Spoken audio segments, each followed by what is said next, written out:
ano ba to? Sa amin hagunoy to eh. Yung mabaho na ano.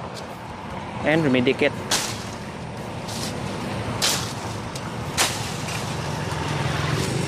Kasi maano sa ano, sa pananim niya.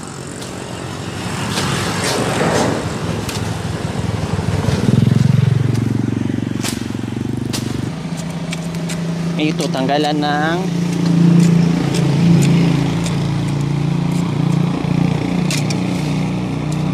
ayan, kasi yung talong dito oh.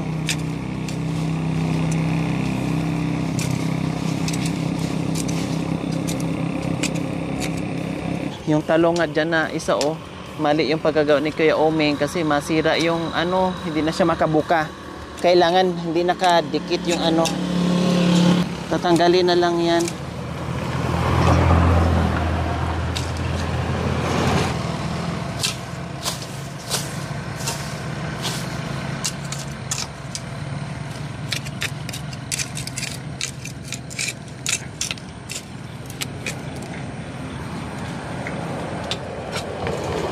Ito siya.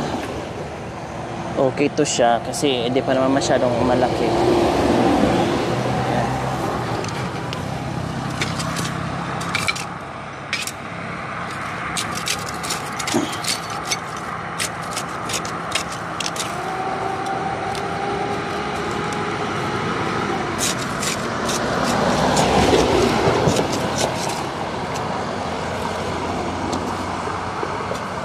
Damo yun eh.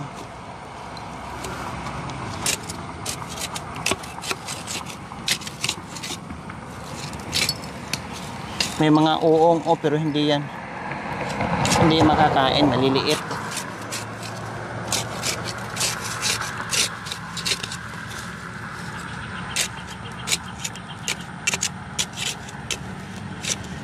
Ito ang laki na oh. Wala pa siyang bunga.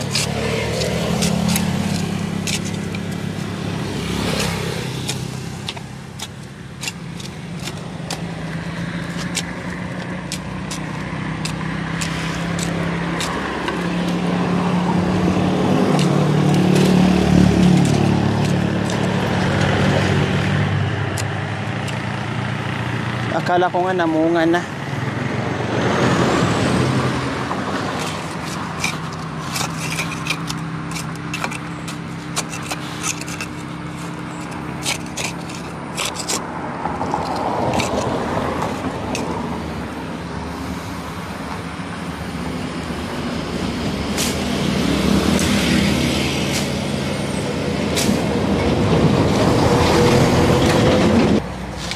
So ayan, tinalian niya mga kabayan ng straw kasi malakas yung hangin.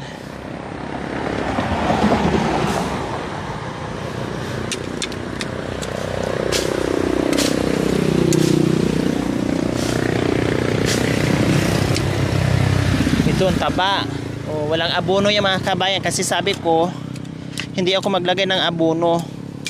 Fresh, organic talong.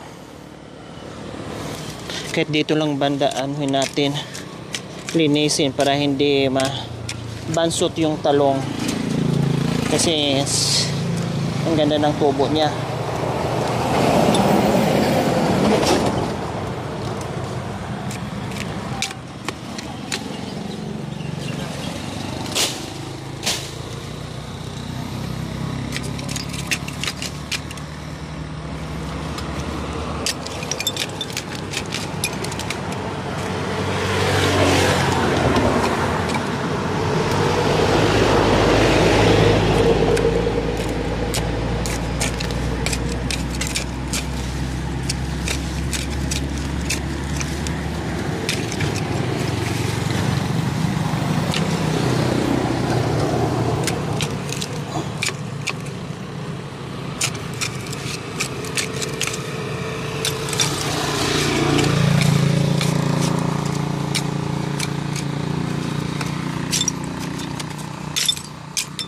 May mga basag na buti. Yan ang lalaki.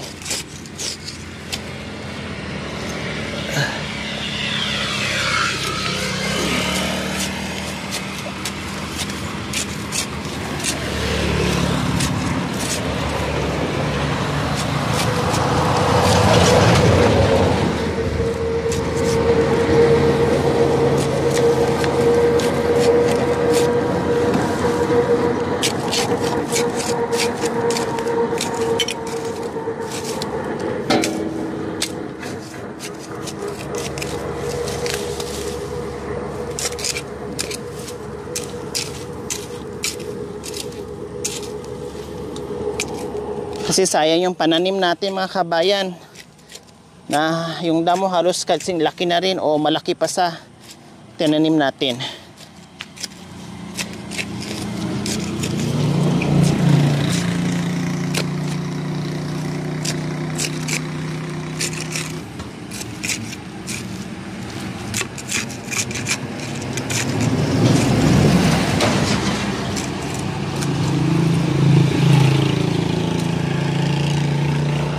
Ayan.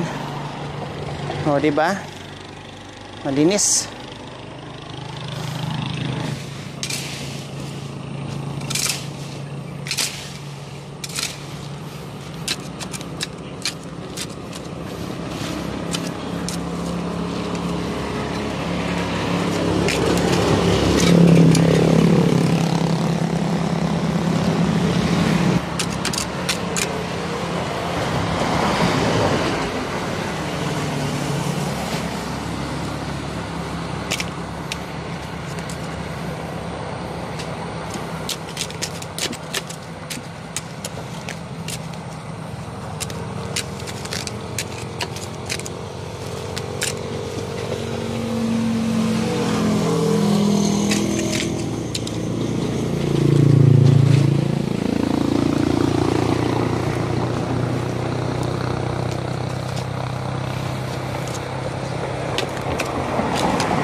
Akala ko po mga kabay na munga na yung kamatis natin. Kasi last time malalaki na. Pati yung talong. Siguro mga sunod kasi may mga ano na may mga umusli na na bulaklak. Mamunga na yan.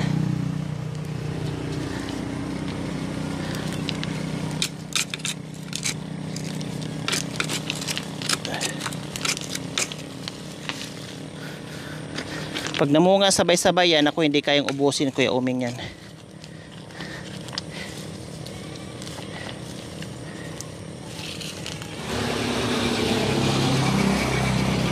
Kuya Uming.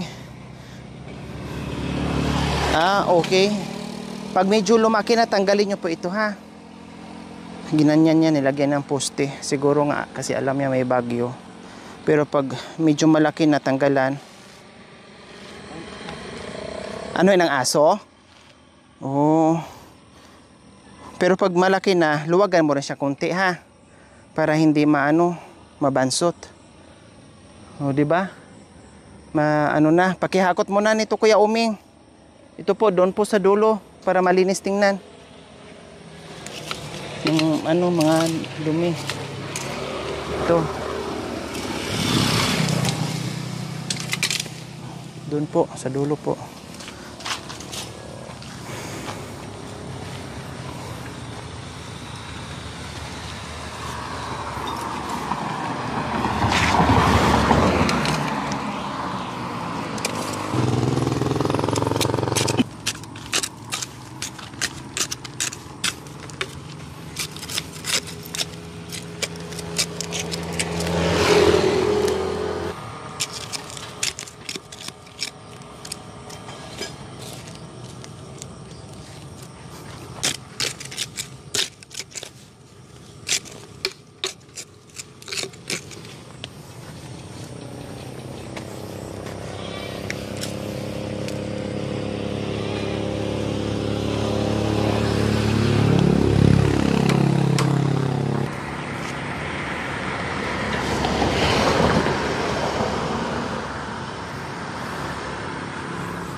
Malambot yung lupa.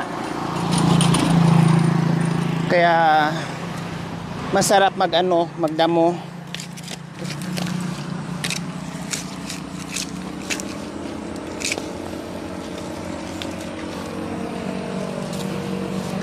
Ito ang taba nito oh. Nilagyan rin ni Kuya Oming.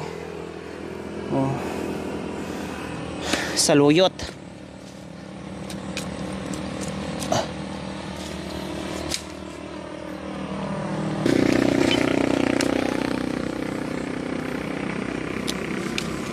Kailangan alisan to.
Sarap ng pawis ko.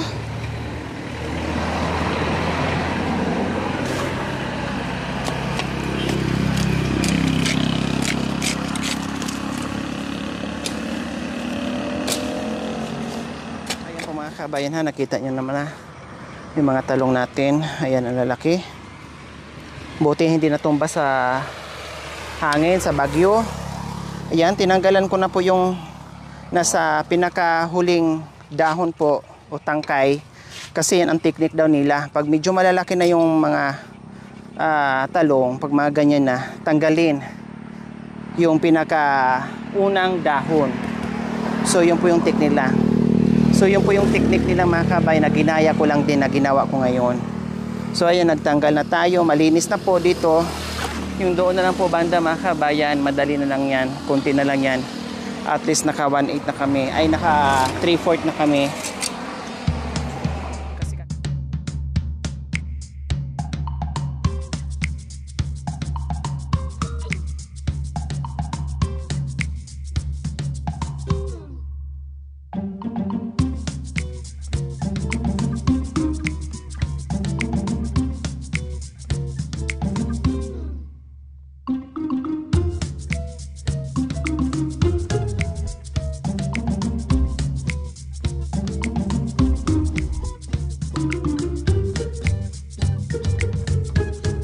Pag pupunta kami dito, nagdadala kami ng tubig inumin, mineral, no, katulad nito.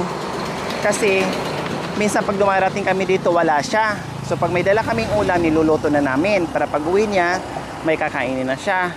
Tapos pag minsan naman din, kahit nandito siya, kunti lang yung tubig, maubusan ng tubig na inumin niya. Kaya talagang may dala-dala kami just in case na wala, ang kundi hindi na mag-iigib, naka-ready na yung tubig natin. Or mag-iigib na lang siya pag alis namin. So, okay Kuya Oming, malinis na po ha. Alagaan niyo po yung pananim natin. Tapos Kuya Oming, mamaya po, mamayang hapon, linisin niyo po dyan hanggang doon ha, sa may tanim natin. Kasi po, tingnan niyo po yung doon banda na maraming na masukal, yung talong natin, yung dahon niya may kagat ng mga insekto o kaya uod. Katulad po niyan, sayang ha. Tanggalin po natin yung mga damo hanggang doon sa may tanim ng talong. So ayan, tuloy ang pagdadamo. Huminto na ako mga kabayan kasi parang nangati ako. Ayan ayan parang nangati ako. Tapos nakagat ko ng mga langgam, ang dami, ayan ang kati. Nahihilo ako sa kagaganyan. Sabi ko tama na, malaki naman na yung nagawa ko. Sabi ko si Makoy na lang pagkatapos niya magluto doon sa sabaw. Tulungan niya si Kuya Oming, kaya ayan. Kunti na lang po yan mga kabayan. Diyan na lang po sa harapan. Kunti na lang po yan. Yan, medyo masaya na ako kasi nakausap yung caretaker. At okay na sa kanila. Basta ganyan lang daw, walang problema. O di ba? Tama talaga ako. na ayaw kong gumalaw hanggat maaari, huwag galawin. Tama na yan. Gawa na lang natin ng para na hindi mabasa si Kuya Oming at mabigyan natin ng kunting gamit at pagkain. Kasi kung ginawa pala natin na walang paalam, kahit sabihin natin kubo, pagalitan tayo, paalisin tayo. O hindi ako nagkamali. Salamat, salamat. At least alam namin, panatag na kami kahit itong paglinis-linis, wala namang problema. Ay nagtanim naman ng mga gulay-gulay. Ang importante, alam natin ngayon na huwag galawin, baka mag-establish dyan, huwag maglagay kung ano-ano, tama na yan at okay na sila. Salamat. O, ayan po. Dandahan po, baka maputol yung yung mabali yung talong.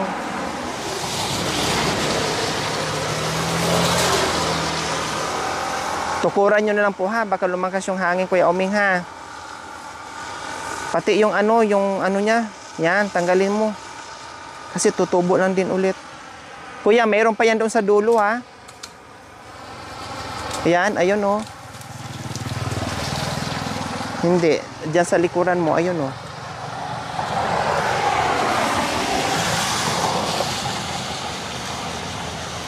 Iwan ko hanggang saan yan. Ay, ayun kuya oh. Yan. Sayang kasi. Ang daming saluyot. Wow. Sa pagbalik ko na ng tugag, kukunin ko. Ang dami oh.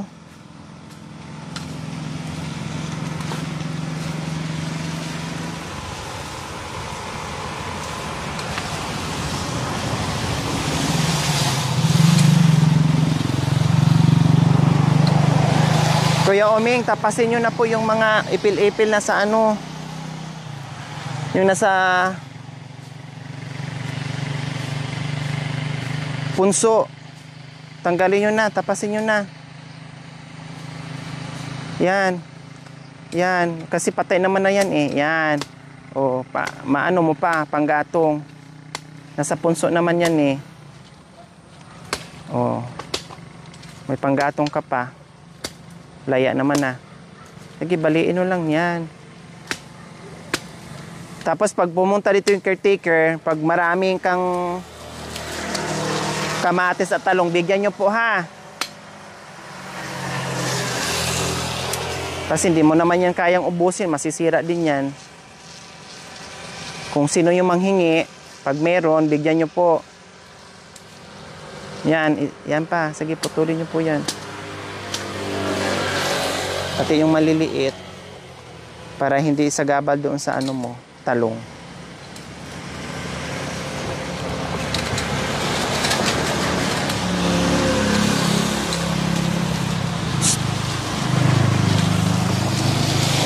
Halimbawa po, kung mapanood sa caretaker dito sa lupa at may-ari mismo ng lupa, magtanim lang po kami dito ng yung mga kamatis, talong or gulay. No? Magtanim lang po at kung gusto niyo po manghingi, pag may bunga na, malaya po kayong kumuha dito.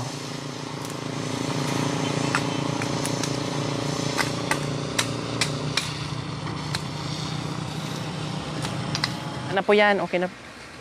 Ayan lang, sige, yan lang, tanggalin mo. Yung malaki wag na, yung maliit lang. Yung Kuya Oming, tanggalin niyo po yan. So ayan, katulad nito mga kabayan oh, may uod na. O ayan oh, may uod na mga kabayan oh. So ito yung papatayin niya yung natin. So ayan, may uod na, sayang. So itong mga pinutol natin mga kabayan, yung mga dating mga putol na yan na tumubo lang. Hindi yung bagong Saka mga laya na yan, panggatong ni Kuya Oming. Malaking puno na tinanggalan kasi malapit dito sa kalsada. Katulad kanina, yung caretaker nagtabas dito sa tabi kasi sabi niya, pag lumaki, sagaba dito sa daanan, pupunta dito. May mga sasakyan na dumaan. So ito po yung pinagtatapas si Kuya Oming kung saan ito din pong tinapas ng caretaker para hindi magiging sagaba sa daan. Hindi po tayo nagtapas na nasa looban or bagong hindi po. Mga pinagtapasan niya na nagkaroon ulit ng branches. Kabayan, malinis na, tapos na tayo damo. Tamang-tama ay umulan na naman ulit mga kabayan. So, hakutin na lang natin yung pinagtanggalan na hakutin na lang yung mga damo. At Kuya Omeng, doon yung po ilagay na lang sa kabilang side. Maraming salamat po muli sa ating lahat, sa ating manunood without skipping ads. Paki-share and likes mga kabayan. Siyempre, comment pa rin po kayo. Maraming salamat po muli, Ate Des. And mag-ingat po tayong lahat. Doon sa naipiktuhan ng bagyo, ng baha, mag-ingat kayo ha. Mag-ingat tayong lahat mga kabayan. Pray tayo na sana ay kahit umulan na lang, wag na humangin o bumagyo mga kabayan. Maraming salamat po. Bye!